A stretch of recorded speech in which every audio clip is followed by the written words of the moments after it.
Hello, my name is Christopher Kerr, and I am the author of The Barbarossa Secret, amongst other novels, a book which dares to probe questions of the Second World War, questions which many are saying should not be looked into.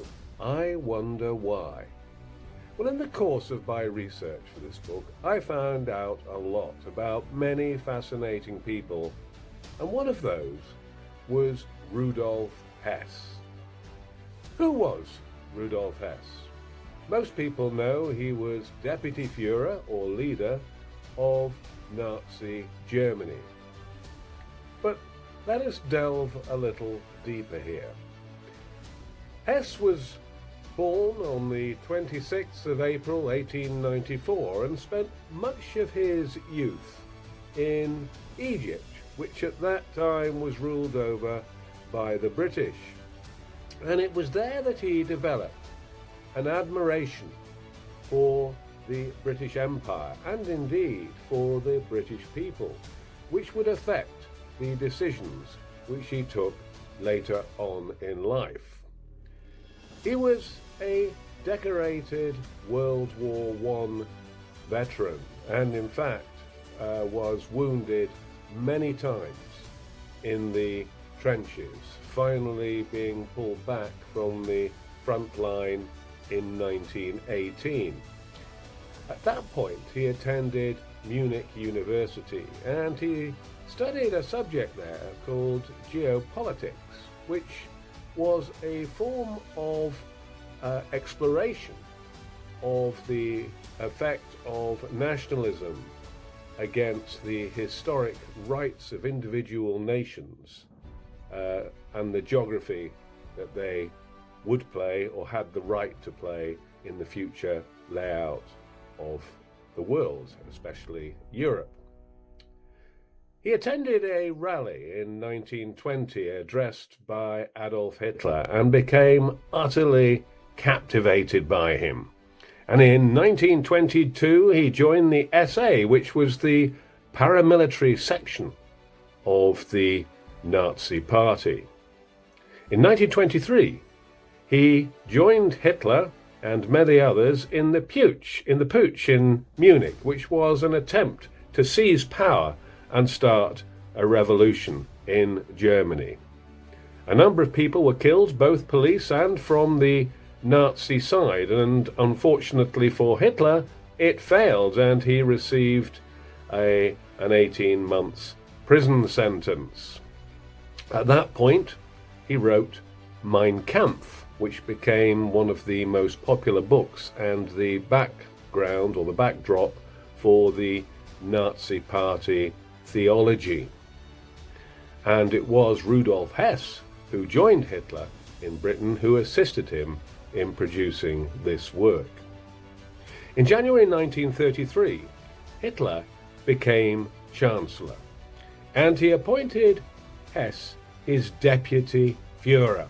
Now you might think that gave him the right to be the next in line for the leadership, but in fact Adolf Hitler decided that that honor should go to Reichsmarschall Hermann Göring, who at that point in time was to head up the Luftwaffe and indeed was a member of the Reichstag.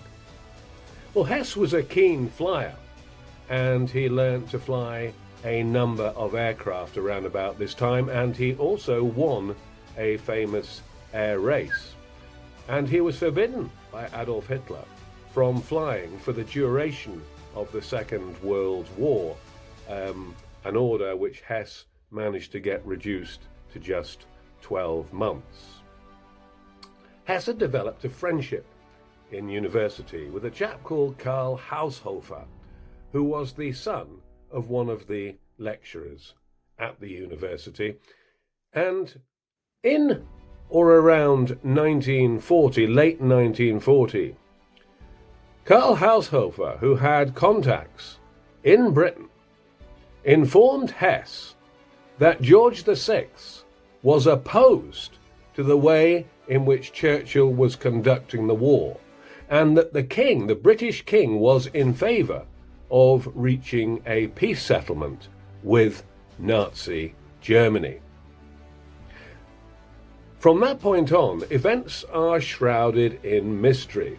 We do know that Rudolf Hess discussed the idea of peace terms with Adolf Hitler, and Hitler, in his place, was not in favour of the war with Britain.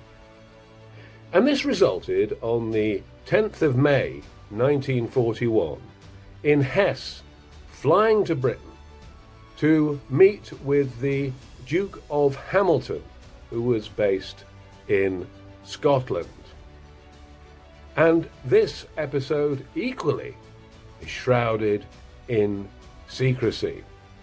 Now, both sides, both Germany and Britain, wrote off the flight of Hess, because he was discovered, as the action of a madman, which was a load of absolute codswallop. The reality was that Haushofer had informed Hess before the flight that if negotiations were successful or nearing success, then George VI would be prepared to dismiss Winston Churchill and have him sent to Canada. And all this took place just 1 month before Operation Barbarossa, the invasion of Russia by Nazi Germany, which commenced in June 1941. And is it a coincidence that Hess flew to Britain on the 10th of May 1941, and on the 11th of May 1941, the Blitz of Britain by Nazi Germany ceased? Now, Rudolf Hess, after the war, was kept in prison right up until the day he died at the age of 93, when we are told he hung himself, a remarkable feat for a man of that age, and one which his own doctor said he was not capable of. And this was at a time when negotiations were reaching a conclusion for Hess's release. So why did they keep him in prison?